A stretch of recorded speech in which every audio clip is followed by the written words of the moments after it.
Hello dear students and parents, आज के video में मेरे साथ जो परिवार बैठा हुआ है ये मेडिकल फील्ड से जुड़ा परिवार है। मेरे लेफ्ट साइड में जो दो बच्चे हैं, दोनों भाई बहन हैं और दोनों ने नीट 2023 क्वालिफाई किया है, यानी दोनों फ्यूचर डॉक्टर्स हैं।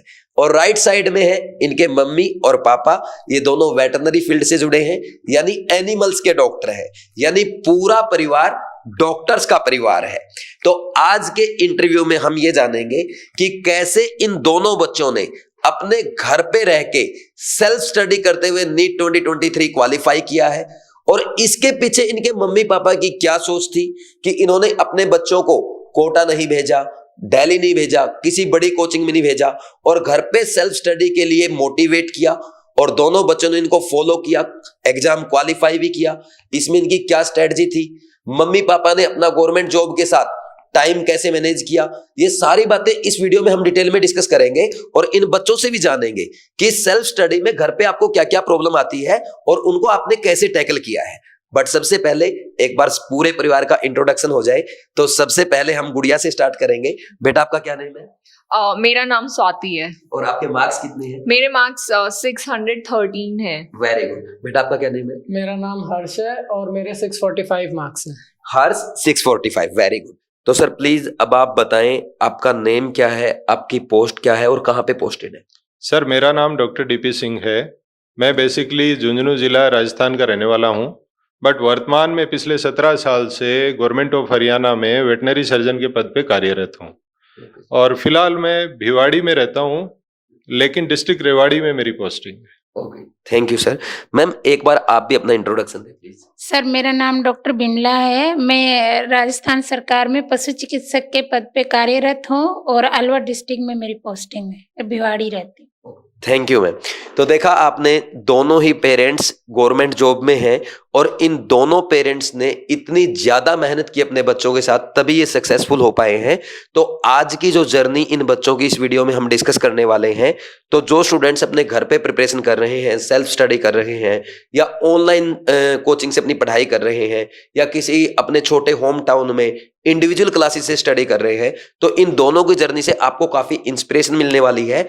और जो पेरेंट्स इस वीडियो को देख रहे हैं उनको भी इस वीडियो से काफी कुछ सीखने को मिलेगा, क्योंकि आज मैं जब इनके दोनों बच्चों के पेरेंट्स से मिला तो मुझे भी इनकी जर्नी काफी इंस्पिरेशनल लगी और इनकी जर्नी में इनके मम्मी पापा का बहुत इंपॉर्टेंट रोल रहा है। और अगर थोड़ा सा हिंट मैं आपको इसका दूं तो ये अपने साथ ये 2 डायरी लेके आए हैं। अब इन डायरी की अगर मैं बात करूं, जो छोटे वाली है, इसमें मैंने देखा कि कुछ मार्क्स लिखे हुए हैं, यहाँ पे डेट लिखी है, टेस्ट लिखा है, physics chemistry bio botany zoology के मार्क्स लिखे हैं, टोटल मार्क्स लिखे हैं। हर पेज पे ये ऐसे मार्क्स लिखे हुए हैं, तो सभी टेस्ट की डेट और मार्क्स लिखे हुए हैं, यानी पूरा एनालिसिस में किया गया है कि इस टेस्ट में कितनी मिस्टेक है वो की गई है। फिर इसके बाद ये जो बड़ी वाली कॉपी आप देख रहे हैं, इसमें सबसे पहले अगर हम फर्स्ट पेज पे डेट चेक करें तो यहाँ लिखा है 11 नवंबर 2021, यानी इस कॉपी में जो जर्नी है वो 11 नवंबर 2021 से स्टार्ट होती है। और इसमें ऐसे बहुत सारी टेबल्स बनाई गई है, चैप्टर के नेम लिखे हैं, टॉपिक के नेम लिखे हैं, कहीं पे टिक किया गया है, कहीं पे स्टार लगाया हुआ है, कहीं पे बॉक्स बना रखा है। फिर इसमें पूरी कॉपी ऐसे भरी हुई है और आगे जाके अगर आप देखेंगे इन्होंने पूरा जैसे डेट वाइज, अगर यहाँ पे ये वाला पेज अगर आप देखें, जैसे ये R1 R2 R3 R4 R5 R6 R7, I think sir ये आपने रिवीजन 1 2 ये लिखा हुआ है। तो यहाँ पे ये टेस्ट का कौन से का रिवीजन करना है, सेकंड रिवीजन कब करना है, तो 7 रिवीजन तक इन्होंने पूरी प्लानिंग कर रखी है। पूरी जैसे हम लैपटॉप में या अपने कंप्यूटर में एक्सेल फाइल बनाते हैं, वैसे इन्होंने पूरी टेबल्स बना रखी है। फिर इसके बाद अगर आप देखेंगे ये चैप्टर्स के ये डेट के साथ रिवीजन कौन से चैप्टर का करना है, आपको टेस्ट का कौन सा अटेम्प्ट करना है, आपको कौन से टॉपिक की क्लासेस अटेंड करनी है, तो ये डे 8 9 10 पूरा ये डिटेल में लिखा हुआ है। और एक बार अगर हम लास्ट में आ जाए, इस कॉपी में पूरा भर जाता है और यहाँ पे target completed successfully, best of luck, Harsh and Swati, और डेट लिखा है 7 मई 2023। साथ में इनके पापा ने यहाँ पे इनके मार्क्स का प्रेडिक्शन भी लिखा हुआ है, ये मैं आपको बताऊंगा भी सही और डिस्कस भी करेंगे कितने कितने मार्क्स हैं। तो ये जो 2 डायरी है, इनसे मुझे भी काफी इंस्पिरेशन मिली और इन्होंने कैसे ये प्लान किया मैं आपको बता दूं। ये पूरी डायरी में एक एक वर्ड, एक एक लेटर जो लिखा हुआ है ये इनके पापा ने लिखा है, यानी इसमें पूरी मेहनत इनके पिताजी की है। तो उन्होंने उनसे पूछेंगे कि उनकी क्या स्ट्रेटजी थी, इसके पीछे उनके क्या मेंटल थॉट थे, तो कैसे प्लान किया, ये सारा जानेंगे, ताकि जो पेरेंट्स इस वीडियो को देख रहे हैं वो भी अपने बच्चों के लिए प्लान कर सके, और जो बच्चे इस वीडियो को देख रहे हैं इस डायरी के अकॉर्डिंग वो अपने अंकल जी से, आंटी जी से इंस्पिरेशन लेके वो भी एग्जाम क्वालिफाई कर सके। तो सबसे पहला क्वेश्चन सर आपसे ही स्टार्ट करेंगे, क्योंकि जैसा मैंने देखा अभी तक पूरी स्ट्रेटजी आप लोगों ने अच्छे से बनाई है। तो इसमें सबसे पहला क्वेश्चन ये आता है, आप दोनों गवर्नमेंट जॉब पे हैं, अच्छी फैमिली है, पैसे की कोई प्रॉब्लम नहीं है, फिर भी आपने कोटा या दिल्ली अपने बच्चे को नहीं भेजा। आपके पास दिल्ली भी पास में पड़ता है, कोटा भी आपसे ज्यादा दूर नहीं है, आप दोनों जगह कहीं भी भेज सकते थे, आपने बड़ा कोचिंग चूज नहीं किया। तो ये आपको नहीं लगा कि ये रिस्क होगा घर पे पढ़ाना अपने बच्चे को? आपको ऐसा डर नहीं लगा? हाँ, मैं ले लेता हूँ सर। ये रिस्क होती है डेफिनेटली, हमें मालूम था, डे फर्स्ट से मुझे मालूम था कि ये बहुत बड़ी रिस्क है, और अगर इस रिस्क में ये जो बीड़ा उठाया, अगर कहीं मैं जाकर के फेल हो गया तो सबसे ज्यादा क्रिटिसिज्म भी मुझे ही मिलने वाली है। बिल्कुल। उसके बावजूद भी ये रिस्क उठाई गई। उसके कई रीजन थे, क्योंकि जनरली जिन बच्चों को इंडिपेंडेंटली हम बड़े सेंटर्स पे या कोचिंग्स में भेज देते हैं, उनके साथ या तो पेरेंट्स हों ताकि वो पूरी मॉनिटरिंग वहाँ पे कर पाएं, या फिर वो बच्चे खुद इतना सेल्फ मोटिवेटेड हों कि वो काम कर पाएं। अदरवाइज रेशियो बड़ा पुअर है, क्योंकि सीट्स लिमिटेड हैं, सिलेक्शंस लिमिटेड हो रहे हैं। तो ऐसा नहीं होता कि बड़े सेंटर पे जाने से कोई बच्चे 100% है कि उनका सिलेक्शन ही हो जाएगा। इसलिए अगर मैं इन बच्चों को प्लान ए में रखता और कहीं बड़े सेंटर पे भेजता, तो वहां पे फेलियर के चांसेस 98% आ रहे थे, सिलेक्शन के चांसेस 2% आ रहे थे। बीइंग ए वाइज मैन अगर मैं एनालिसिस करूं तो 2% सक्सेस रेट में खेलना मेरे लिए बड़ा रिस्की था। बिल्कुल। बजाय आजकल तो मतलब कोटा का भी बात करूं, सक्सेस रेट इससे भी कम हो गया है। जी, बजाय इसके कि मैं वो वाली रिस्क सहन कर लूं जिसमें मेरे नियर एंड डियर या मेरे आसपास के लोग मुझे ये एडवाइस देते हैं कि आपने अच्छे कोचिंग में क्यों नहीं भेजा, और उसके बावजूद मैं फेल हो जाता हूं, तो वो वाली रिस्क तो मैं सहन कर सकता हूं क्योंकि वो मेरी इंडिविजुअल क्रिटिसिज्म होगी।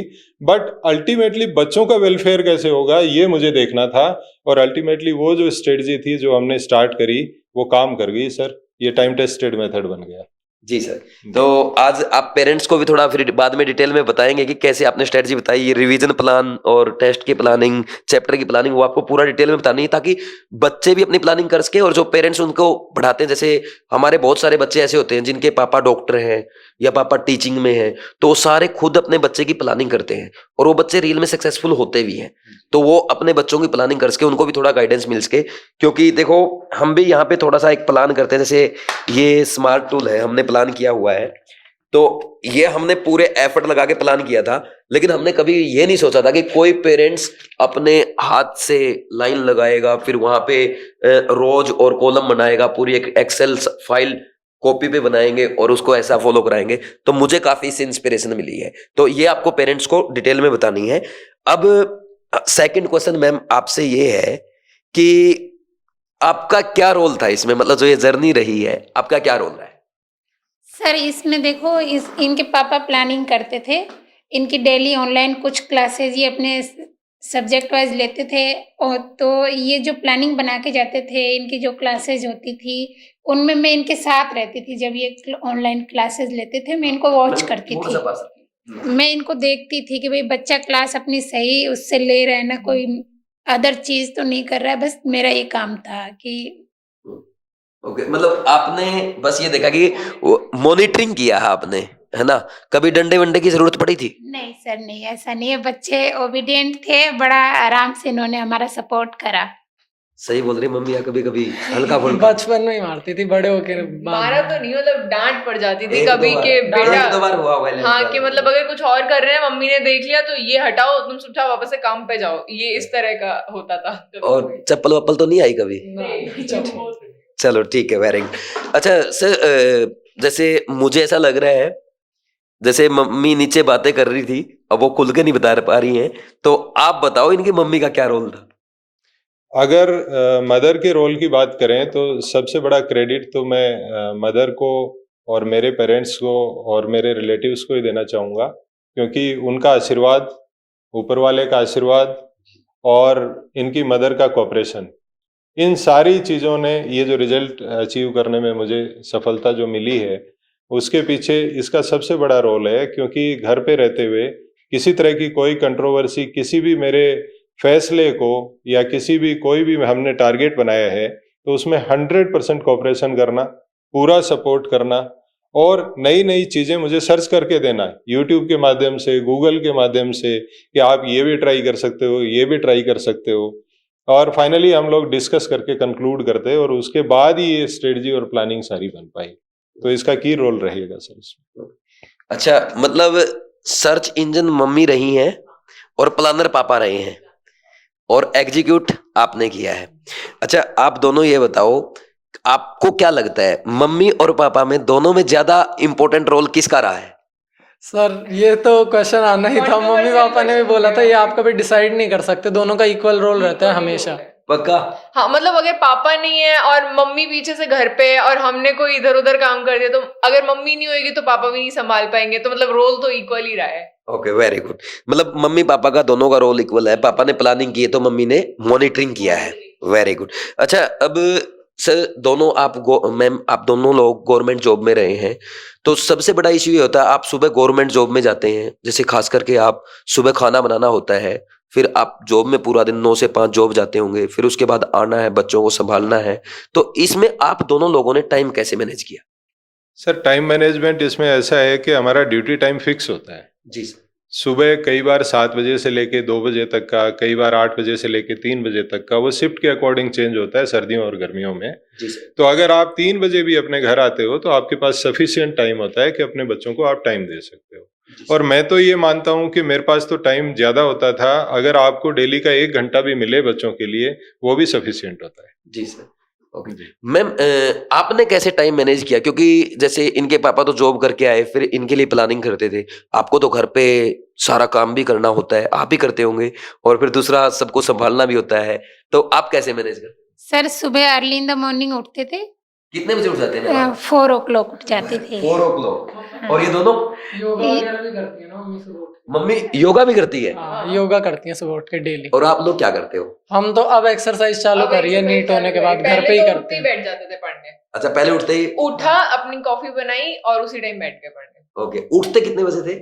हम उठते थे 6 बजे 6 या बजे। कभी 5 बजे। ओके, 6 बजे। वेरी गुड, मतलब आप भी अर्ली राइजर हैं। तो मैम एक बार है ना, थोड़ा सा आप अपना टाइम टेबल बताओ, जैसे 4 बजे आप सुबह उठ गए, उसके बाद क्या करते थे? सर मैं 4 बजे उठ के अपना पहले तो खुद को ही टाइम देती थी, योगा वगैरह योगा करती थी, और अपना फिर डेली के रूटीन का हाउस वर्क करती थी अपना। उसके बाद में बच्चों को 6 बजे उठाते थे, ये अपना चाय पानी पी के पढ़ने बैठ जाते थे।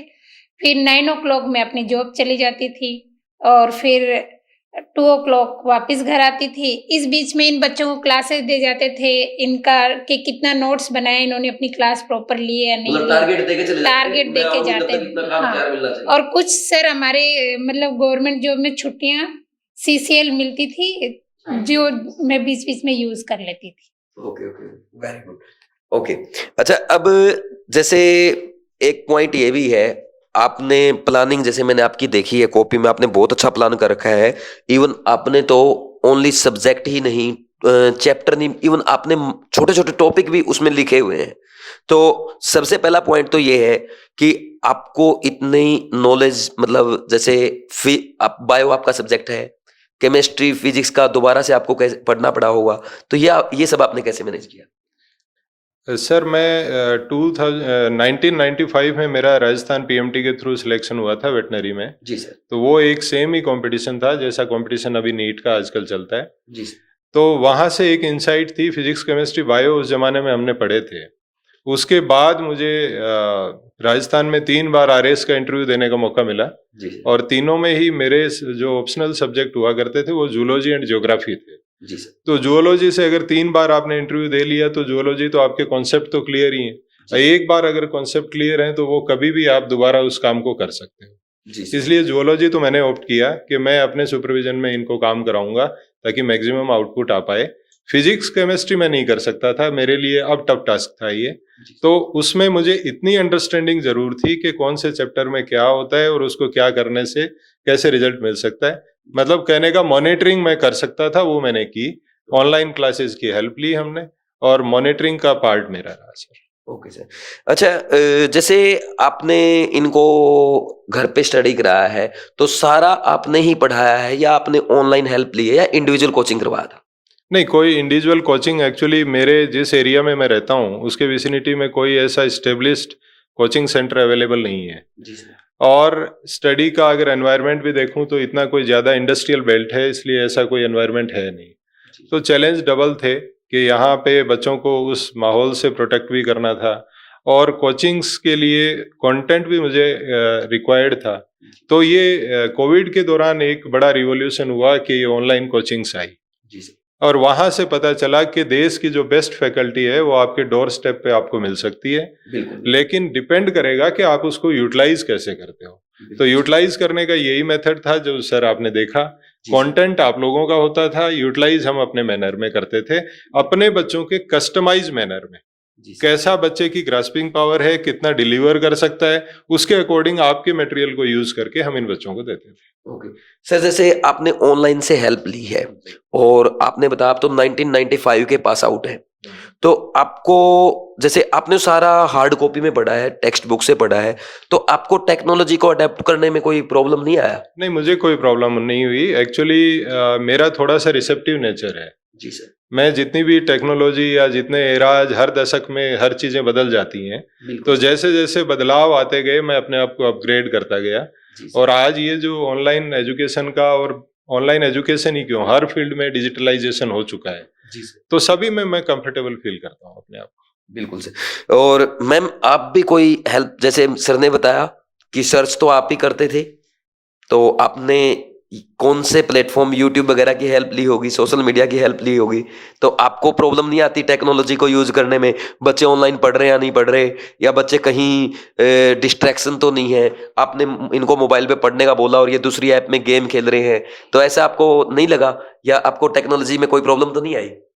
सर क्योंकि मैं भी जॉब में हूँ, यही मेडिकल फील्ड से ही हूँ, तो ये सब्जेक्ट वगैरह का तो नॉलेज हमें है कि बच्चा अपने सब्जेक्ट को कर रहा है या नहीं कर रहा है, ये हमें पता है। हाँ, टेक्नोलॉजी में ये है कि कुछ हमें कम, बच्चों से कम पता है, तो कभी कभी बच्चे बदमाशी करते हैं टेक्नोलॉजी में, है ना। जैसे बच्चा क्लास ले रहा है, उसने अपने क्लास को पॉज किया है, मदर देख रही है, नोट्स बना रहा है, लेकिन वो पीछे बैकग्राउंड में कुछ और ही कर रहा है ना। तो उसमें ये होता था, दोनों बहन भाई साथ में थे, तो किसने अगर गलती करी है, दोनों की किसी बात पे अगर लड़ाई हो गई है, तो एक बच्चे ने दूसरे बच्चे के बारे में पोल खोल दिए मम्मी का, तो ऐसे पकड़ में भी आ जाते थे। तो वो ये बहुत ज्यादा कर नहीं पाए, ज्यादा नहीं कर पाए ज़्यादा। ओके। अच्छा, कभी इसके लिए डांट वांट पड़ी क्या कि आप पढ़ रहे थे और पढ़ते टाइम चलो ठीक है, थोड़े से यूट्यूब पे शॉर्ट्स देख लेते हैं, इंस्टाग्राम रील्स देख लेते हैं, आप बना लेते हैं, ऐसे इसके लिए? सर काफी बार पड़ी है, इस पे तो डांट कम से कम भी 100-200 बार तो पड़ी होगी। आपको? हाँ, मेरे को तो ज्यादा पड़ी है, क्योंकि मैंने 11th में सोशल मीडिया ज्वाइन कर लिया था, इसने तो फिर भी नहीं किया था, तो मेरा वहां प्रेजेंस ज्यादा था, मेरे को उसके लिए पहले से टोका गया है। अच्छा, आपको स्टार्टिंग से ही, मतलब आप बड़े भी हो इसलिए भी, है ना, स्टार्टिंग आपसे ही हुई है ना? ओके।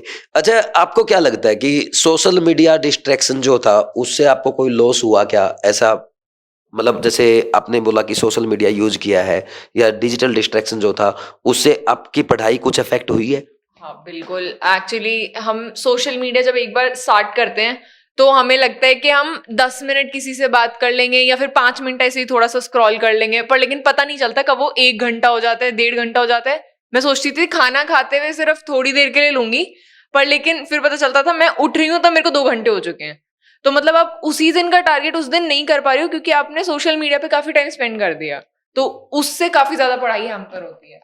ऐसा आपके साथ भी हुआ था? सर मेरी तो पूरी गेमिंग की वजह से 11th पूरी बर्बाद हो गई थी। जैसे गेम वेम जो आते रहते हैं, मैं बैकग्राउंड में उनकी वीडियो चला लेता था, वो कभी खेल लेता था, क्योंकि 10 जस्ट दे के आते हैं तो बच्चे में 11th में रहता है कि मैं कर लूंगा, और फिर जब 11th करने लगते हैं तो 1-2 महीने तो शुरू में बच्चा जोश में ही रहेगा, तो वो अपना ज्यादा पढ़ता नहीं है, इन्हीं सब चीजों में रहता है। जैसे मैं दिन में 2 घंटे मम्मी पापा से पूछ के गेम खेलता था, उसके अलावा 5-6 घंटे मेरा खुद का साइड में कर लेता था। तो जितना पढ़ना चाहिए उतना गेम खेल रहा है। तो वो पढ़ाई शुरू की खराब हो गई और ऐसे पूरी 11th खराब हो जाती है। फिर आप पीछे का करने की कोशिश करते हो नहीं पाता, आगे का कर नहीं पाते क्योंकि पीछे का बैकलॉग ऑलरेडी बन चुका है। तो ऐसे 11th तो पूरी बर्बाद हुई थी। तो देखो ये जैसे अभी है ना, और भी बहुत सारे बच्चे जैसे इस वीडियो को जो देख रहे हैं तो उनको भी डिजिटल डिस्ट्रैक्शन जरूर होगा, तो आपने इसको रोका कैसे, ये और बताओ। सर मिनिमाइज करने के लिए पेरेंट्स को उन चीज़ों को लॉक कर देना चाहिए अलमारी में एक पर्टिकुलर टाइम के लिए। आप क्लास ले रहे हो उतनी देर पेरेंट्स आपके पास बैठ जाएंगे, लेकिन अगर आप कुछ नहीं कर रहे हो और आप पेरेंट्स ने आपको फालतू में लैपटॉप दे रखा है तो होगा ही बच्चे में डिस्ट्रैक्शन। तो जो कंप्यूटर लैपटॉप फोन्स हैं, फोन्स पेरेंट्स बच्चों को दिलाए ना, या तो 12th तक अगर हो पाए तो, अगर किसी के पास है तो अलमारी में लॉक कर दो, या मतलब उन्हें एक्सेस ना हो पाए बच्चों को, ताकि वो कर ना पाए ये सब।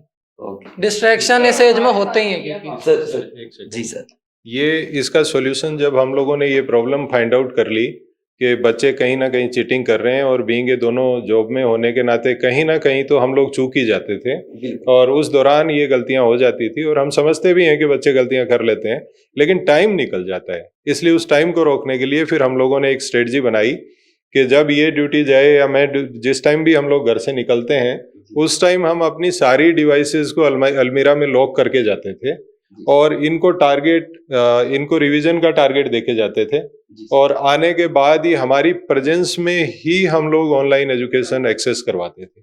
उससे हमारा सॉल्यूशन हो पाया सर। नहीं ये बहुत अच्छा सजेशन आपने पेरेंट्स के लिए दिया है कि जब आप बच्चे के पास नहीं है तो आप उनको क्वेश्चन सोल्व करना है या एनसीईआरटी पढ़ना है या रिवीजन करना है, वो टास्क दे दो, और जब उसको मोबाइल यूज करना है, पीसी यूज करना है, तब आप उसके पास रहने चाहिए, सुपरविजन होना चाहिए। बिल्कुल। अब इसके अलावा जैसे सर अब मैं फिर वही जो फर्स्ट क्वेश्चन मैंने किया था उसका सेकंड पार्ट आप इसको समझें। जैसे आप दोनों गवर्नमेंट जॉब में दोनों गवर्नमेंट जॉब में हैं, और फिर भी आपने बच्चे को किसी कोचिंग में ना भेज के सेल्फ स्टडी को चूज किया। क्या सोसाइटी ने आपको प्रेशर नहीं किया कि बार बार कि आप लोग तो कैपेबल, आप क्यों नहीं भेज रहे हो, आपको कोटा भेजना चाहिए? तो अगर प्रेशर किया सोसाइटी ने, आपने उसको कैसे हैंडल किया? सर इसका थोड़ा सा जवाब लंबा होगा। मैं सोसाइटी से प्रेशर भी आते हैं। जब भी आप कोई इनोवेटिव काम करने जाते हो या नया इनिशिएटिव लेते हो तो प्रेशर डेफिनेटली नेचुरल है कि सब जगह से आएगा। जी सर। लेकिन रास्ता आपको मालूम होना चाहिए कि ये काम करने से अल्टीमेटली ये रिजल्ट निकलने वाला है। जी अगर आप कॉन्फिडेंट हैं तो फिर उस प्रेशर का कोई मायने नहीं रखता। दूसरी बात ये थी कि आज मेरा, हो सकता है मुझे कुछ समय लगा, लेकिन आज मेरा रिजल्ट 100% हो गया। जी सर। 2 बच्चे थे, दोनों के दोनों सक्सेस हो गए, दोनों नीट इनका फाइनली क्रैक हो गया।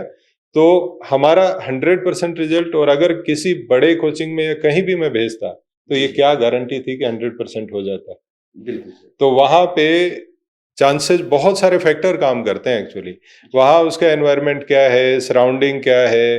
नो डाउट सारे कोचिंग अच्छा कंटेंट डिलीवर करते हैं, इसमें कोई डाउट नहीं है, लेकिन वहाँ बहुत सारे मल्टीपल फैक्टर होते हैं जिनकी वजह से बच्चा कहीं ना कहीं पिछड़ जाता है, और समय एक बार चला गया वो दोबारा नहीं आता। अगर बच्चा मेरे पास है और मेरे सुपरविजन में काम कर रहा है तो एटलीस्ट मुझे ये तो मालूम है ना कि डेली काम हो क्या रहा है। बिल्कुल सर। और जब आप इसी लाइन में हो, पिछले कई सालों से इसी एजुकेशन की लाइन में हम लोग रेगुलर हैं, तो हमें ये कॉन्फिडेंस था कि हम अल्टीमेटली ये टारगेट अचीव कर लेंगे।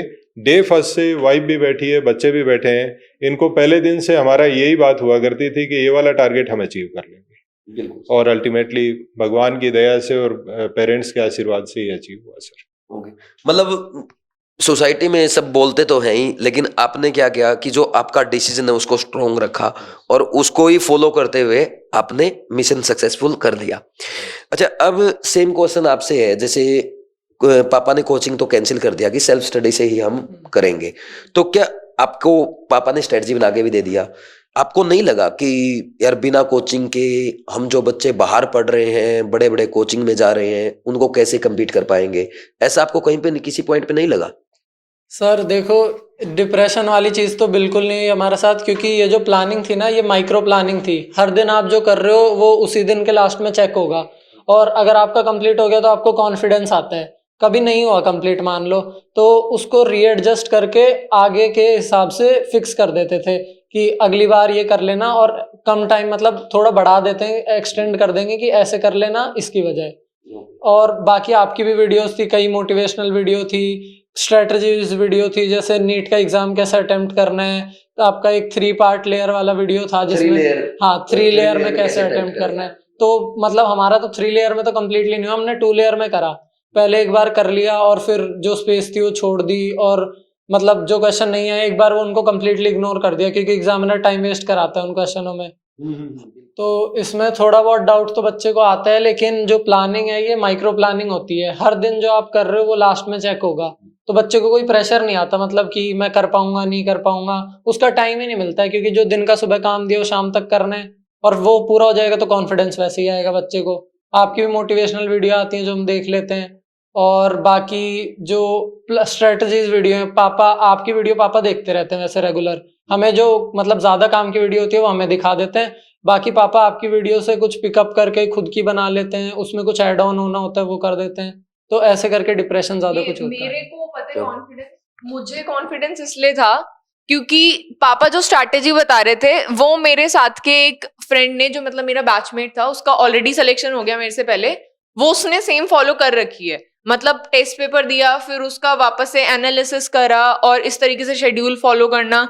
तो मेरे को वहां से देख के ये रियलाइज हो गया था कि मतलब ये फॉलो कर लूंगी तो सिलेक्शन हो जाएगा।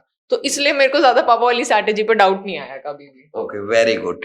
तो मतलब आपको एक तो ये कॉन्फिडेंस था कि पापा ने बनाई तो अच्छी ही होगी, और दूसरा जो आप जैसे बता रहे माइक्रो प्लान्स पापा ने बना रखे थे, डे के भी, दिन का टारगेट आपका ये करना है, और डेली टारगेट पूरे होते हैं, तो आपका कॉन्फिडेंस वैसे ही बढ़ता चला जाता है, फिर आपको कोचिंग का दिमाग में आता ही नहीं है। अब नेक्स्ट क्वेश्चन एक और ये है, मैंने एक चीज नोटिस की है, बहुत सारे बच्चे ऑनलाइन में बीवाइज क्लासेस से भी स्टडी करते हैं, तो जब मैं उन बच्चों से बात करता हूँ, प्रॉब्लम ये आती है घर पे रह के वो स्ट्रेस में आ जाते हैं, एंजाइटी होने लगती है। बहुत सारे बच्चे बोलते हैं मैं डिप्रेशन में आ गया हूँ। तो कभी आपके साथ ऐसा नहीं हुआ? सर ये बहुत ही रेयर होता तो हर बच्चे के साथ है। कभी कभी ऐसा लगता है कि मैं कर नहीं पाऊंगा, लेकिन अगर आप प्रॉपर प्लानिंग के साथ करोगे, अपने टीचर्स की बात मानोगे और मम्मी पापा के साथ बैठ के डिस्कस कर लो अगर आपको थोड़ा स्ट्रेस आ रहा है तो, और ऐसे करके ज्यादा फिर होता नहीं, हो जाता है कंप्लीट। मतलब मेरा ये था, मेरा लर्निंग प्रोसेस थोड़ी सी स्लो थी, इसलिए मेरे को कभी कभी ये टेंशन होता था कहीं मैं लैग नहीं कर जाऊं। कभी कभी मेरे दिमाग में आता था, एक दो बार मम्मी के पास रोते हुए भी गई थी कि मम्मी आज मेरे को ना बहुत ज्यादा टेंशन वाली बात हो रही है, आज मेरा काम नहीं हुआ है, मेरे मार्क्स ढंग के नहीं आए, तो अब पता नहीं मेरा सिलेक्शन होगा नहीं होगा। पर लेकिन उसमें ये बात होती है कि पेरेंट्स से थोड़ी सी जब हम बात कर लेते हैं तो हम नॉर्मलाइज फील करने लग जाते हैं। मतलब पेरेंट्स को हमेशा इन्वॉल्व करना चाहिए। मतलब अगर आप स्टडी के साथ पेरेंट्स को इन्वॉल्व करके चलेंगे ना, तो आपको ये स्ट्रेस एंजाइटी वाली प्रॉब्लम नहीं आएगी। जो भी बात दिल में आ रही है ना, वो सीधा सीधा पेरेंट्स से बोल दो कि मेरे को ऐसा लग रहा है कि मेरा थोड़ा सा पीछे चल रहा है, या फिर मैं थोड़ा सा स्ट्रेसफुल फील कर रहा हूँ, तो उनको बता देना चाहिए ताकि वो आपको बता सके बेटा हैंडल कैसे करना है इसको, वरना प्रॉब्लम है। वैसे भी मम्मी पापा का तो एक्सपीरियंस भी होता है कि आप उनको पता होता है कि आपको स्ट्रेस को कैसे हैंडल करना है, वो आपसे बड़े हैं, वो इस एज से जा चुके हैं। और दूसरा, आपके तो मम्मी पापा वैसे ही मेडिकल फील्ड से है, उनको तो इस बारे में और ज्यादा अच्छी नॉलेज है। अच्छा सर, आपके भी विचार इस पे आने चाहिए कि आपके बच्चों को कभी आपको तो लगा होगा, हो सकता है इन्होंने उस चीज को ऑब्जर्व ना किया हो या इनको पता ना चला हो, और आपने देखा हो कि आपका बच्चा स्ट्रेस में जा रहा है या डिप्रेशन में जा रहा है या थोड़ा परेशान है या थोड़ा सा लो फील कर रहा है, तो उस टाइम पे आपके क्या रिएक्शन रहती थी? ये सर लो तो फील करते हैं बच्चे, ये होता है, ये क्योंकि बायोलॉजिकल क्लॉक है और ये इसमें कभी ना कभी ऐसी फेजेज आती हैं।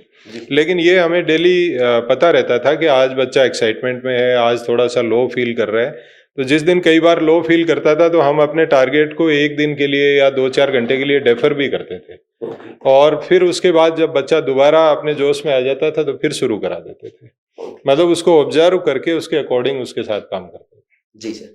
और मैम, आपने भी जब इनके पापा घर पे ना हो, जैसे कभी किसी काम से बाहर गए हों या किसी फंक्शन में गए हों, आपने जब पीछे से भी कभी देखा होगा ये घबरा गए हैं या इनकी पढ़ाई सही से नहीं चल रही है, तो आप कैसे टैकल करते हैं? सर कभी इनको ऐसी फीलिंग आती थी कि भाई हमारा कैसे होगा, हम क्या करेंगे, मम्मी नंबर कम आ रहे हैं, तो यही समझाते थे नहीं बेटा तुम कंटिन्यू जो पापा ने प्लानिंग करी है उसको फॉलो करते रहो, तुम्हारे को सफलता मिल जाएगी। तो कर लेते थे ये। मतलब मेन पॉइंट वही है कि डाउट मत करो, डाउट नहीं करना, है ना? जो भी कर रहे हो प्रॉपर कॉन्फिडेंस से करोगे तो अपने आप ही माइंड रिलैक्स रहेगा। मतलब डाउट जितना है उतनी ज्यादा स्ट्रेस है। बिल्कुल। और डाउट है भी तो आप अपने टीचर को बता दो, बच्चों को टीचर को बता दो और अपने मम्मी पापा को बता दो।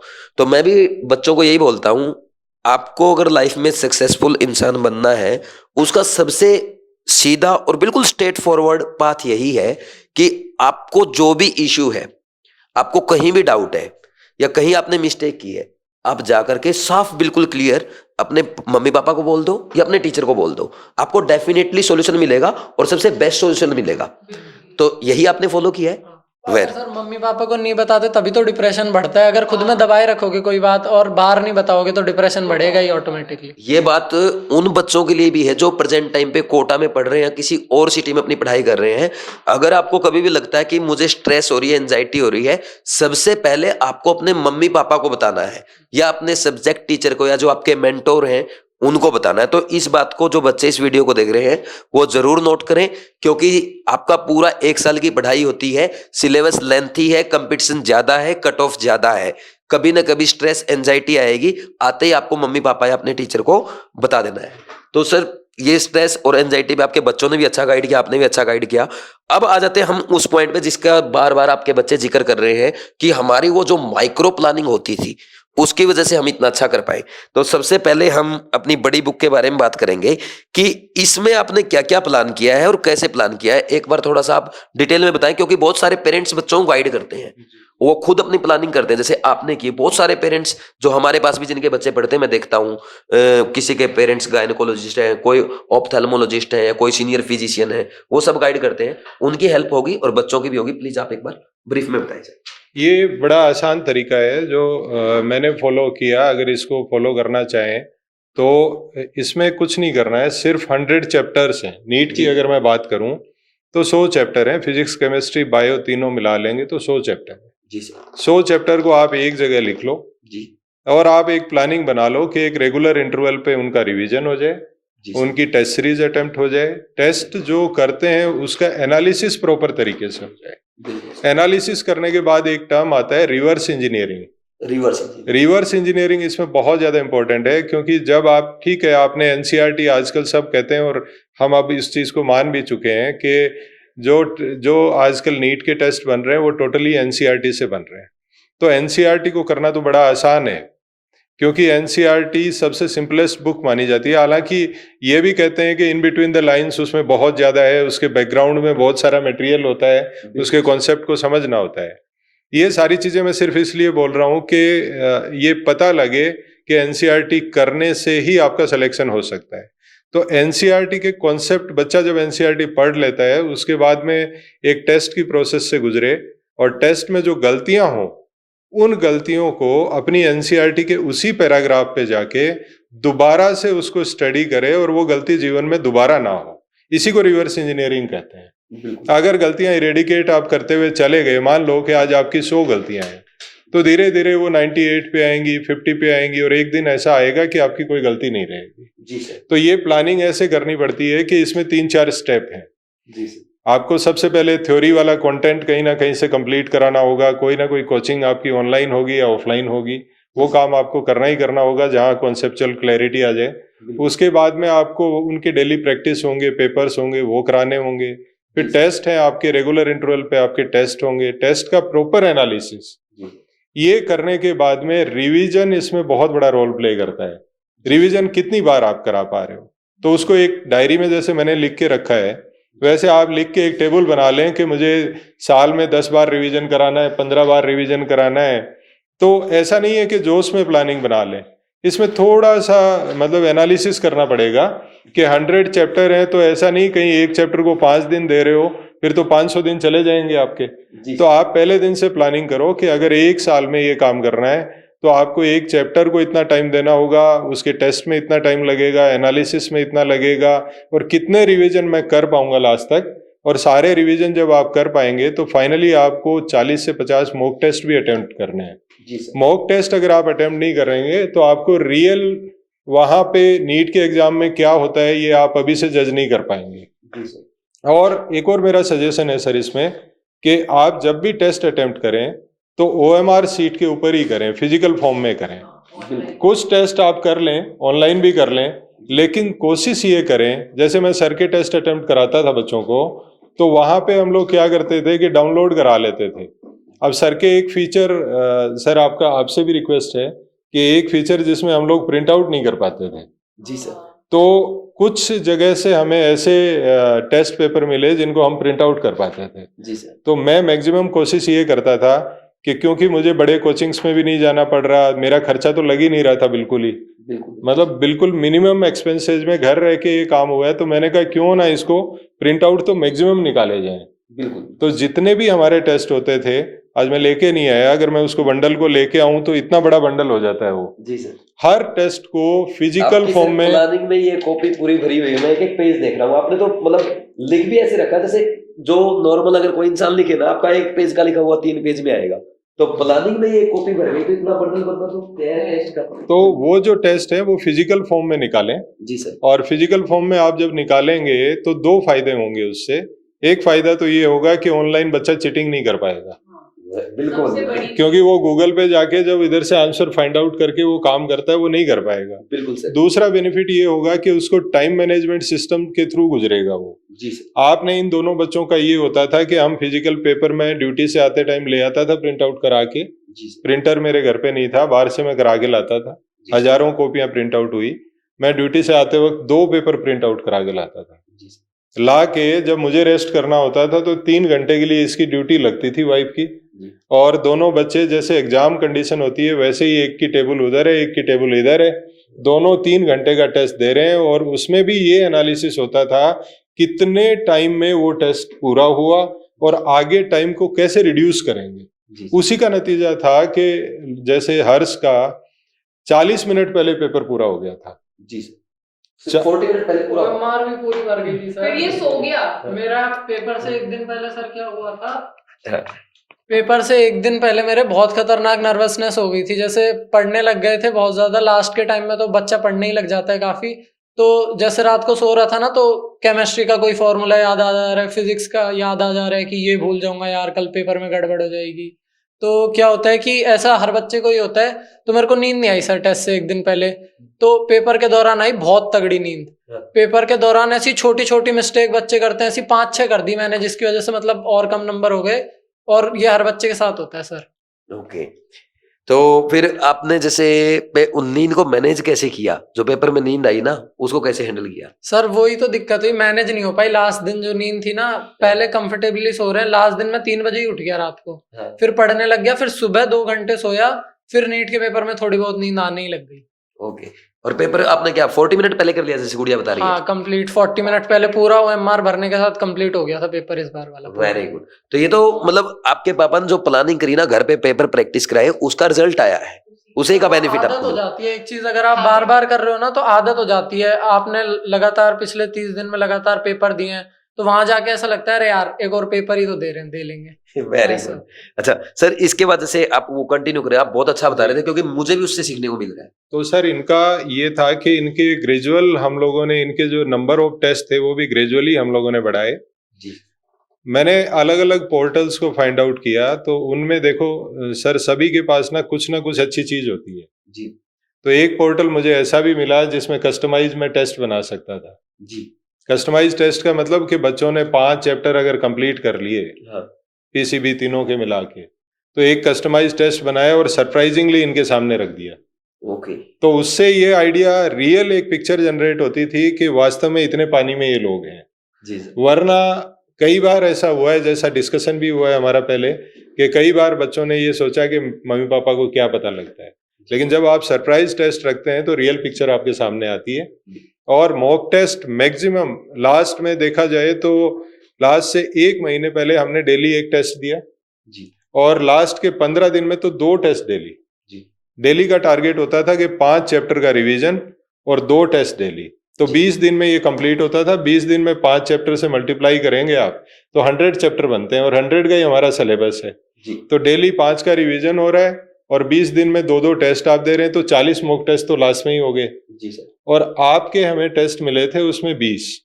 केमिस्ट्री वाला। हाँ, केमिस्ट्री के हमें 10 टेस्ट मिले थे पिछले साल के और 10 टेस्ट मिले थे इस साल के, तो वो टोटल 1000 क्वेश्चन बनते थे। हाँ। और केमिस्ट्री के अगर 1000 मोस्ट एक्सपेक्टेड क्वेश्चंस में से आप चले गए तो उसके बाद बचता कुछ भी नहीं है। और ऊपर से ये था कि प्रॉपर एनालिसिस आता था आपका। तो मतलब ये तो बच्चे तो देखते ही देखते थे। मुझे भी अगर नीट में बैठने का मौका मिल जाता, मैं आपके पूरे वीडियोस देखता था।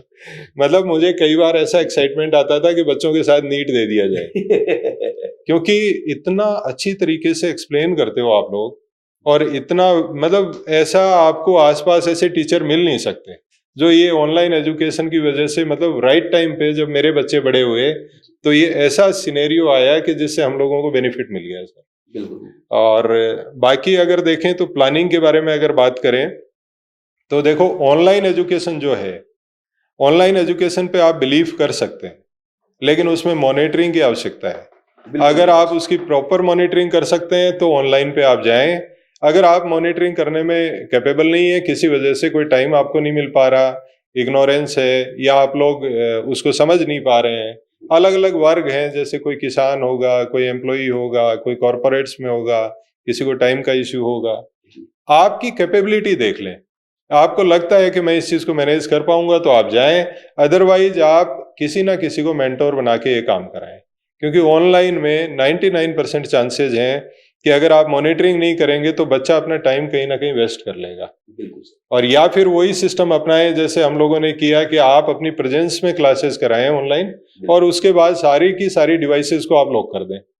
तो ये पैटर्न चलता रहा, जब थ्रू आउट द ईयर ये पैटर्न चला, और सारे चैप्टर्स का टाइम टू टाइम कि कब किसका रिवीजन हो रहा है, तो कितनी बार रिवीजन हो गया। डेटा अगर आपके पास है, अगर आप लिख रहे हो कॉपी में, तो आपके पास डेटा होगा, और डेटा पे एनालिसिस करना बड़ा आसान होता है। तो ये डेटा लिखने की वजह से तो आप लिखने की आदत डाल सकते हैं। पेरेंट्स को मतलब एक मेरा, क्योंकि बीइंग ए गवर्नमेंट एम्प्लॉइज हैं या पढ़े लिखे लोग हैं जो दूसरा काम कर रहे हैं, ये लोग इस काम को आसानी से कर सकते हैं, इसमें ज्यादा टाइम भी नहीं लगता है। ये मैक्सिमम हार्डली अगर आप डेली का 1 घंटा भी अपने बच्चों को दे देते हैं तो ये काम इजीली किया जा सकता है। तो ऑनलाइन एजुकेशन बिल्कुल हम लोगों के लिए बेनिफिट है, लेकिन इसके साथ साथ हम इसमें मॉनिटरिंग को स्ट्रांग रखें। ये अच्छा सर, जैसे आपने एक बात बहुत अच्छी बोली कि ऑनलाइन एजुकेशन से अच्छी है, आप अपने मतलब घर बैठे आप अपना फेवरेट टीचर चूज कर सकते हैं, आप देश की बेस्ट फैकल्टी से पढ़ सकते हैं, और वो भी बहुत कम कॉस्ट पे। और दूसरा, आप घर पे आपको घर का खाना मिलेगा, मम्मी पापा के साथ रहेंगे, कभी भी आप डिमोरलाइज नहीं होंगे, हमेशा आपके सामने एक मोटिवेशन रहेगा। मम्मी पापा तो बच्चों के लिए सबसे बड़ा मोटिवेशन होता है, उसके बाद टीचर का नंबर आता है, तो आपके पास सबसे बड़ा मोटिवेशन का सोर्स रहेगा। और अब इस बात पे पेरेंट्स को मैं एक बात कहूंगा कि जब आपने बच्चे को 16-17 साल तक इतनी मेहनत कर ली, अगर आप 1 साल और दे देंगे तो बच्चे की नहीं, आगे की पीढ़ियों की भी जिंदगी बन जाएगी। क्योंकि ये फील्ड ऐसा है कि इसमें सेवा भाव भी है और आपकी इज्जत भी है, और अगर पैसे में अगर आप जाएंगे पैसा भी है, मतलब फील्ड ही ऐसा है। तो इसमें आपके ना सारी इच्छाएं जो वो पूरी हो रही है। तो जब आपने 16-17 साल बच्चे के साथ इतनी मेहनत की, जब छोटा था आप उसको दिन रात देखते थे, जब भी जॉब तो आप उस टाइम भी कर रहे थे, आप खेती तो उस टाइम भी कर रहे थे, आप सॉफ्टवेयर इंजीनियर तो उस टाइम भी रहे होंगे। आप ऐसा तो नहीं कि बच्चा 16-17 साल का हुआ तब इंजीनियर बने हैं, या आपने तब खेती स्टार्ट किया है, या तब आप वीएस बने हैं, या आप डॉक्टर बने हैं। तो आप जब उसको छोटे को 1-2 साल का जब वो रहता तब टाइम दे सकते हो, तो एक बार फिर आप वैसा ही मान के कि आपका बच्चा अभी 2 साल का है या 6 महीने का है, ये बेड से गिर जाएगा, संभालना है, ये कोई गलत चीज मुंह में ना ले ले, इसको संभालना, वैसे ही सिर्फ 1 साल देना है। मैं तो पेरेंट्स को यही कहता हूं, आप 1 साल ऐसे दे दो, आपकी पूरी लाइफ चेंज हो जाएगी बच्चे की आगे की पीढ़ियों तक की। फिर इसके बाद सर वापिस आपकी स्ट्रेटजी पे आएंगे। अच्छा, दूसरा, जो बच्चे इस वीडियो को देख रहे हैं उनको मैं ये कहूंगा कि ये बात आपके पेरेंट्स को आपको ही बतानी है कि मम्मी पापा ये मेरी स्ट्रेटजी है, सर ने मेरी स्ट्रेटजी बनाई है, आप खुद बना लें या मम्मी पापा की हेल्प से प्रिपेयर कर लें। उसके बाद मम्मी पापा को वो स्ट्रेटजी दे दो आप, और फिर उनको बोलो कि आपको मेरे को वीकली, डेली, मंथली, क्वार्टरली आपको मेरे से पूछना है, मार्क्स भी पूछने हैं, तो इसमें आपकी हेल्प करेंगे, आपको घबराना नहीं है। अरे मम्मी पापा डांट देंगे 1-2 बार आपको, ज्यादा ज्यादा और क्या होगा, लेकिन आपकी हेल्प ही करेंगे। फिर इसके बाद सर ये स्ट्रेटजी में मैं ये देख रहा था, मेरे को सबसे अच्छा पार्ट ये लगा, आपने यहाँ पे लिख रखा है R1 revision 1, R2, R3, R4, R5, R6 तक का रखा आपने। जी जी। तो इसमें हर उसके साथ में चैप्टर टेस्ट के सामने डेट भी लिखी हुई है, फिर आपने यहाँ पे सेकंड रिवीजन कब करना वो भी डेट लिखी हुई है, पहले ही प्लान करके रखा है सब। नहीं, ये प्लानिंग जो हुई है ये सिर्फ ये एक इंसाइट के लिए है। मुझे मालूम होना चाहिए कि किस चैप्टर का कितनी बार रिवीजन हो चुका है। अगर किसी का चैप्टर का रिवीजन प्रॉपर नहीं हुआ है तो मैं इसमें डेट्स देख के, वैसे तो देखो 100 चैप्टर का आपको याद नहीं रहता कब आपने रिवाइज किया और कब आपको दोबारा रिवाइज करना है। अगर आप लिख के रखेंगे डेटा, ये एग्जाम्पल ऐसा है कि जैसे R1 19 जुलाई को हुआ है, तो फिर ये अक्टूबर में सेकंड आया है, तो जनवरी में थर्ड आया है, फिर जनवरी में ही फोर्थ है, फिर मार्च में फिफ्थ है और फिर अप्रैल में 6th रिवीजन है। तो ये मुझे पता चल गया कि ये चैप्टर पर्टिकुलर टाइम के साथ साथ में रिवाइज होता जा रहा है। अगर कोई चैप्टर नहीं हो रहा है तो उसको मेकअप कर लेंगे। और सबसे अच्छी बात सर मेरे को आपकी ये लगी, आपने क्या करके लाइन लगा रखी बीच में, ऊपर स्वाति का लिख रखा और नीचे हर्ष का। हाँ, दोनों बच्चों का दोनों का अलग अलग जी। और एक चीज और मैं देख रहा था आपका, यहाँ पे आपने चैप्टर्स में भी, यहाँ पे कौन सा पेज था वो, उसमें आपने एक साइड लिख रखा स्वाति का और एक साइड इसका अलग। हाँ, दोनों का अलग अलग बनाया, दोनों का पैरेलल। आपने डबल मेहनत की है। दोनों का नहीं, डबल नहीं, एक में ही होता था सर, दोनों का पैरेलल चलता था। सर जैसे मैं देख रहा हूँ डेट अलग अलग लिखी है। डेट अलग होंगे सर, क्योंकि इनकी दोनों की कैपेबिलिटीज में, दोनों की समझ में और दोनों की स्पीड में फर्क होता है जी सर। तो दोनों, लेकिन मुझे तो मेरा टारगेट तो बीइंग ए पेरेंट ये था ना कि दोनों बच्चों को ही सक्सेस कराना है।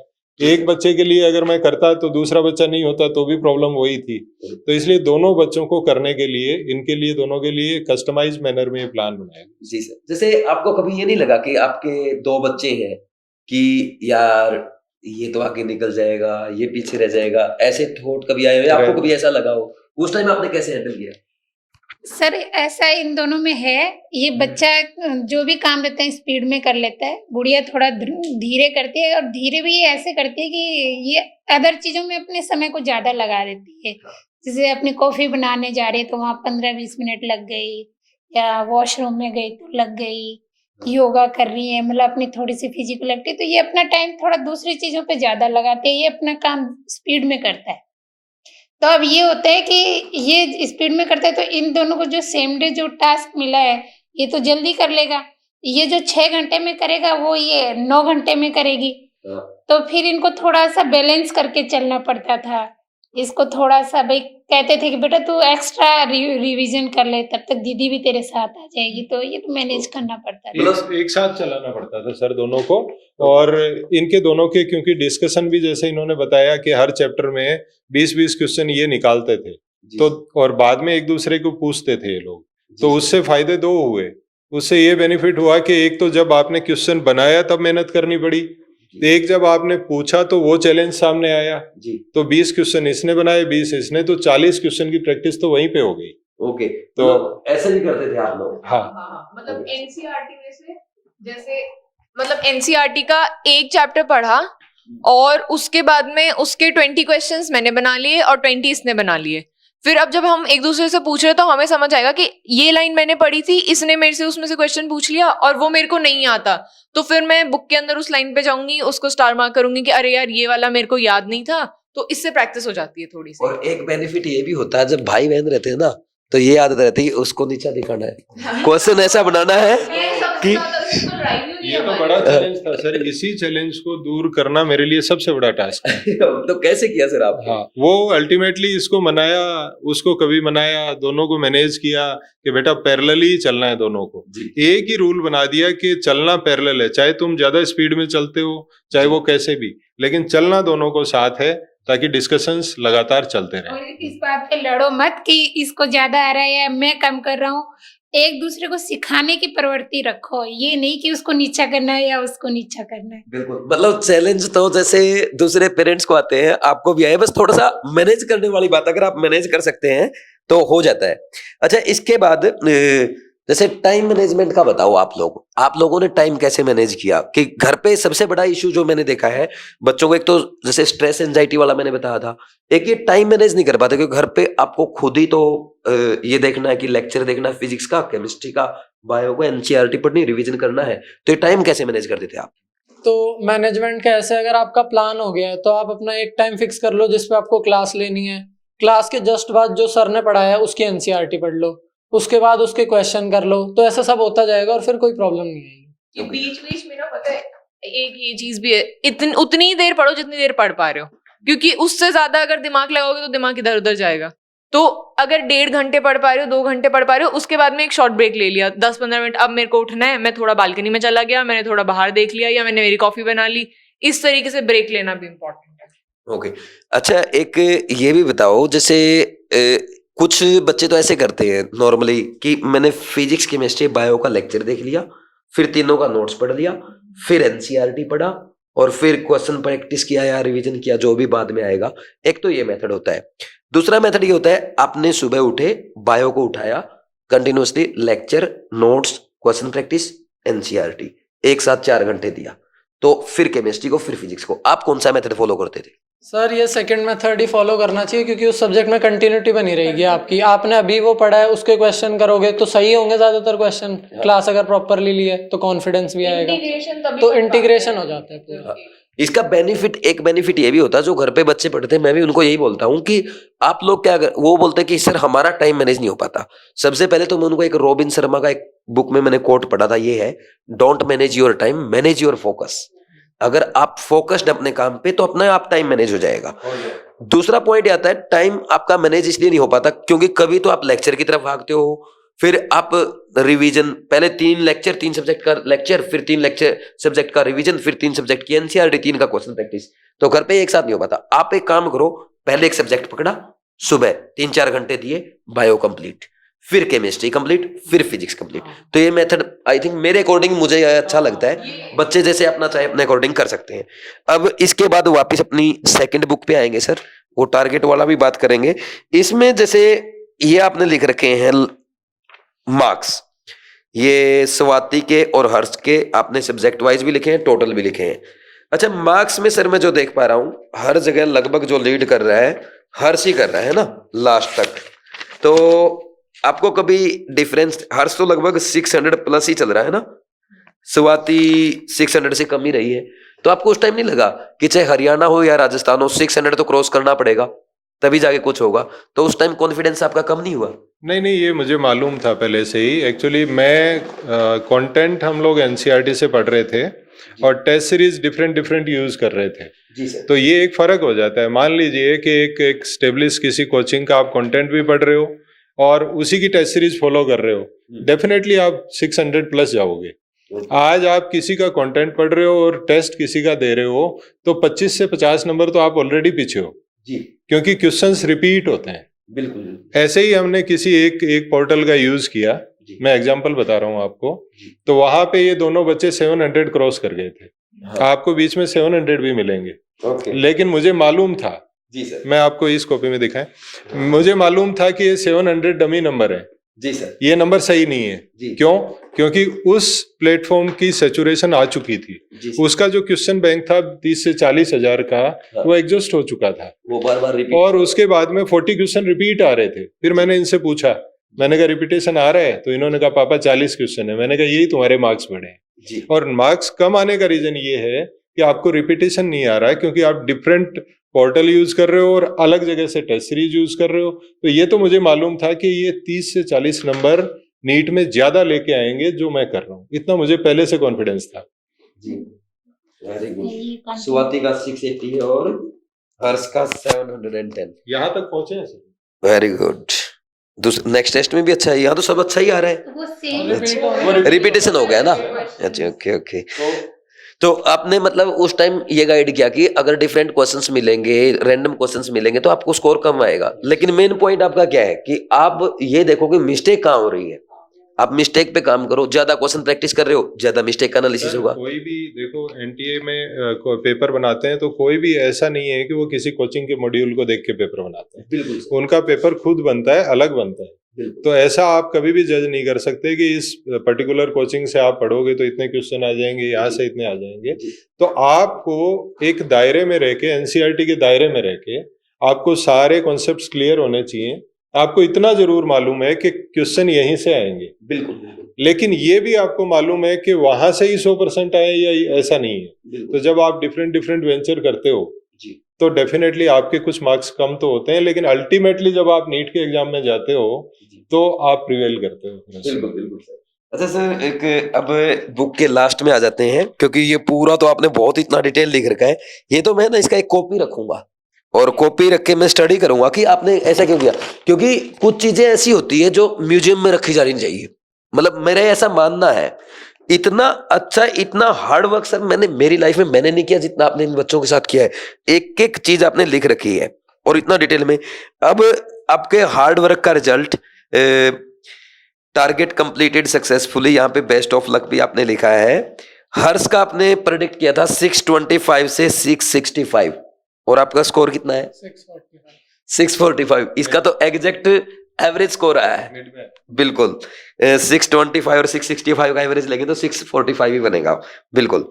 फिर इसके बाद है स्वाति का 610 टू 640। आपका कितना था? मेरा 613। 613, यानी इनका भी आपका जो गैस है बिल्कुल परफेक्ट गया है।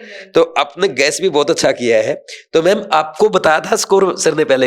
हाँ सर, ये मेरे को सर ने 5 मई को ही बता दिया था। हाँ, डेट लिखा है इसमें। हाँ, और पिछली बार भी ऐसा हुआ था कि सर ने मेरे को एग्जाम से 2 दिन पहले ही बता दिया था कि स्वाति का 580 से 620 आएगा। हाँ। तो पिछली बार भी स्वाति ने लो की तरफ वो किया, इसका 580 आया। हाँ, 580 आया। हाँ। और इस बार भी इसने लो की तरफ गई और 613 और स्कोर लास्ट ईयर किया। कितना प्रेडिक्ट किया था? इसका तो सर वो ये इसका मतलब last year किया नहीं। किया ही नहीं था, अच्छा, only क्योंकि स्वाति का किया था। हाँ, और इस बार दोनों को किया तो वैसे बहुत अच्छा रहा सर आपका प्रेडिक्शन भी, और आपने जो बातें बताई है उम्मीद है पूरी हेल्प करेगी पेरेंट्स की। इसके अलावा ये लास्ट राउंड है, अगर आप लोग कुछ बोलना चाहें या कुछ क्वेश्चन मैं करूं? आप कर लीजिए मैं करूं पक्का? अच्छा ये बताओ, मम्मी या पापा? सर। ये तो कोई बात नहीं हुई। नहीं, सामने बैठे दोनों? हाँ, दोनों। वेरी गुड, ठीक है। अच्छा एक बात बताओ कि कोचिंग मटेरियल ज्यादा इंपॉर्टेंट है या एनसीईआरटी? NCERT sir, definitely. बिल्कुल एनसीईआरटी की लाइन टू लाइन अगर पढ़ रहे हैं, मतलब एक एक लाइन अगर एनसीईआरटी की कर रहे हो तो तुम्हें बिल्कुल भी टेंशन करने की जरूरत नहीं है। अपने ऊपर डाउट मत करो, तुम्हारा सिलेक्शन आराम से। अच्छा, रील्स या रिवीजन? रिवीजन। क्योंकि मैंने देखा बच्चे रील्स पे ज्यादा फोकस करते हैं। आजकल ट्रेंड बढ़ गया रील्स देखने का। हाँ, रील्स नहीं देखनी चाहिए, ये अच्छी बात है। सोशल मीडिया यूज करना चाहिए या नहीं करना चाहिए? बिल्कुल नहीं करना चाहिए सर 2 साल होते हैं आपके कंपटीशन करने के, कि 2 साल आप पढ़ रहे हो, सिर्फ 11th-12th पढ़नी है आपको, और टाइम निकल जाता है, ऐसे पता नहीं चलता बिल्कुल। अगर आप डेली का पढ़ते जा रहे हो ना तो बिल्कुल पता नहीं चलेगा। तो सोशल मीडिया अवॉइड ही करना चाहिए इस टाइम में। 2 साल ही तो। ऐसे बच्चे ना कम ही होते हैं जो दोनों चीजें साथ में मैनेज कर लेते हैं। तो इतना एक्स्ट्रा ऑर्डिनरी बनने के बजाय ये है कि छोड़ ही दो। छोड़ ही दो, 1 साल छोड़ दो, फिर कॉलेज में जाके करो यूज, कौन पूछ रहा है? बिल्कुल। अच्छा इसके बाद जैसे आप कुछ ऐसा करते थे मतलब एंटरटेनमेंट के लिए, कोई फिजिकल गेम है या एक्सरसाइज है, योगा, मेडिटेशन, आप क्या करते थे? मेरे को तो डेली एक्सरसाइज करने की आदत थी, मतलब 1-1.5 घंटा। कितना देर? 1-1.5 घंटा मुझे लग ही जाता था जब भी सुबह शाम या मतलब वो एक टाइम, सिर्फ एक टाइम लास्ट में। पर मतलब नीट का जब पेपर आने स्टार्ट हुआ तो महीने भर पहले मैंने बिल्कुल छोड़ दिया, क्योंकि उसमें भी फिर टाइम जाता आई थिंक अगर आप उस टाइम भी करते ना और अच्छे मार्क्स आते। मतलब मेरा पर्सनली मानना था, क्योंकि जितने बच्चों को मैंने इंटरव्यू किया सबने बोला कि मेरा 1 घंटा एग्जाम के डे तक था, एक्सरसाइज करना ही है। एक्सरसाइज करने से आपका माइंड फ्रेश होता है, आपका रिवीजन मेमोरी पावर बढ़ती है। आप भी करते थे? एक्सरसाइज मैंने तो छोड़ दी थी लास्ट के, मैं वैसे ही थोड़ा फिट ही था तो जरूरत पड़ी नहीं थी। अच्छा, आपका ड्रीम कॉलेज कौन सा है? अभी तो एफएमसी पुणे का ट्राई करूंगा सर। पक्का? हाँ पक्का। ठीक है, रेडी है? रेडी है तो एकदम। ठीक, आपकी एफएमसी की तैयारी करवा देंगे। अच्छा सर, आप कुछ इनके अलावा, बच्चों के अलावा, आप कुछ गाइडेंस पेरेंट्स के लिए और बच्चों के लिए, क्योंकि ये जो वीडियो देख रहे हैं बच्चे, ये भी आपके ही बच्चे हैं, आप कुछ बोलना चाहें? जी जी बिल्कुल, ये मैं बोलना भी चाहता था सर, और मैं तो आपको थैंक्स करना चाहूँगा कि आपने ये प्लेटफॉर्म मुझे दिया ताकि मैक्सिमम पेरेंट्स तक और बच्चों तक ये मैसेज पहुंच सके। मैं जो पिछले 3 साल का क्रक्स जो है, जिसको विजडम कहेंगे इस जर्नी का, उसमें एक ही चीज़ सीख पाया हूँ कि कोई भी लीनियंसी नहीं बरतनी है। 2 साल जब बच्चा 11th और 12th में है तो no to internet, no to mobile, कोई भी ऐसा डिस्ट्रैक्शन चाहे आप कुछ भी सोचें कि वो उस बच्चे के पास है, इसके पास है, थोड़ा सा यूज कर लिया तो क्या होगा, नहीं। 2 साल के लिए आप ये मान के चलें कि ये सारी चीज़ों को छोड़ दें, सिवाय इसके कि जब आपको ऑनलाइन असिस्टेंस लेनी हो तो वो तो लेना ही पड़ेगा। उसके अलावा इससे तो बिल्कुल दूर हो जाएं, क्योंकि आगे आने वाले 50 साल आपके और ये 2 साल, क्या आप 2 साल अच्छे जीना चाहोगे या 50 साल अच्छे जीना चाहोगे? तो इनको 100% अपनी लाइफ से निकाल दें। वो चाहे पेरेंट्स को फोर्सफुली निकालने पड़े या कन्विंस करके निकालने पड़े। और बच्चे मुझे जो सुन रहे हैं, वो आप लोग ये प्रण ले लो, ये डिसाइड कर लो कि मुझे अपने 2 साल हार्ड मेहनत करनी है और 2 साल इन डिस्ट्रक्शन से दूर रहना है, ताकि आने वाले 50 साल मेरी जिंदगी के अच्छे गुजरें। तो एक तो मैसेज ये है, ये बहुत ही स्ट्रॉन्ग एंड लाउड है, इस पे बोला भी मैं ज़्यादा इसीलिए हूँ क्योंकि सबसे बड़ी प्रॉब्लम ये नहीं है कि आज कंटेंट नहीं है आपके पास। आज कंटेंट सबको अवेलेबल है, लेकिन प्रॉब्लम ये है कि डिस्ट्रैक्शन ने आपका टाइम ज़्यादा खराब कर दिया है। दूसरी बात मैं बोलूँगा कि प्रॉब्लम ये नहीं है कि बच्चा एवरेज है या एक्स्ट्राऑर्डिनरी है या ये है, ऐसा कुछ भी नहीं है। बच्चे ने टाइम कितना वेस्ट कर लिया वो काउंट करता है, और राइट टाइम कभी दोबारा नहीं आता है जिंदगी में। इसलिए ये राइट टाइम है, इस पे आप लोग कर लें और आगे आने वाला आपका भविष्य सुनहरा होगा। एक तो सर ये था। दूसरा ये था कि पेरेंट्स का इन्वॉल्वमेंट इसमें मस्ट है। चाहे आप 10 मिनट दे पाएं या आप दिन में 10 घंटे दे पाएं, वो डिपेंड करेगा। लेकिन अगर आप अपने बच्चे को कहीं ना कहीं रोका टोकी करते हैं या कहीं ना कहीं आप पूछते हैं, तो वो रेस्पॉन्सिबल बनेगा। और बच्चे को रेस्पॉन्सिबल बनाना जरूरी है, ना कि स्केपगोट बनना कि आप ये देखें कि बच्चा अपने आप कर लेगा या मैं इससे पूछूंगा तो पता नहीं ये नाराज हो जाएगा। ऐसा कभी ना सोचें। बच्चे से सवाल करें, उससे टाइम का हिसाब मांगें कि कितना टाइम किस में किया। अगर आप जो भी आपकी कैपेबिलिटी है, आप बच्चे को क्वेश्चन जरूर करें। एक ये हो गया। थर्ड ये है कि अगर कोई पेरेंट्स, जैसे हम लोग गवर्नमेंट एम्प्लॉई हैं या कोई और जो समझते हैं इस प्रोसेस को, वो लोग इस प्रोसेस को अगर फॉलो करना चाहें तो ऑनलाइन से बेटर कुछ भी नहीं है। अदरवाइज जो राइट हैंड में अपने बच्चे को दें, ये आजकल जो मार्केटिंग के बेसिस पे जो बड़े बड़े जो ऑर्गेनाइजेशन जो सिस्टम है, इस पे आप ब्लाइंडली फेथ ना करें। मेरा ये कहना है, मैं ये नहीं कहना चाह रहा कि वो लोग कंटेंट पुअर देते हैं, वो लोग भी अपनी तरफ से जी जान लगाते हैं, सब कुछ अच्छा देते हैं, लेकिन अपने बच्चे को किसी ट्रैप में ना डालें। आप अपने सुपरविजन में रखें या फिर ट्रस्टेड ऑर्गेनाइजेशन में ही भेजें। आप 1-2 बार मैं तो ये कहता हूं कि आप 1-2 बार यूट्यूब पे सारे कोचिंग्स के वीडियो सुन लें। आपकी गट फीलिंग्स अपने आप कह देंगी कि ये आदमी ठीक बोल रहा है, ये गलत बोल रहा है। आपको फेथ हो तो आप अपना बच्चा वहां पे सौंप सकते हैं। तो इस तरह की कुछ चीजें हैं। बाकी डे टू डे जब इन्वॉल्वमेंट पेरेंट का होना स्टार्ट हो जाएगा तो बच्चा अपने आप ही ट्रैक पे आ जाएगा और टाइमली ये सारी चीजें हो जाएगी।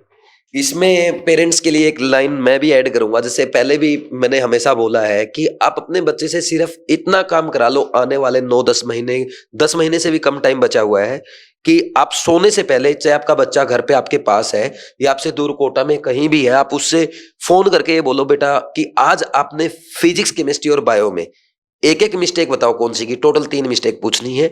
फिर सुबह पूछ उसे, या तो आप व्हाट्सएप पे उसे फोटो मंगवा लो, फोटो भी वो आपके पास भेज सकता है। फिर उस फोटो को देख के आप अपने बच्चे से पूछो सुबह कि आपने कल जो मिस्टेक की थी वो दोबारा बता।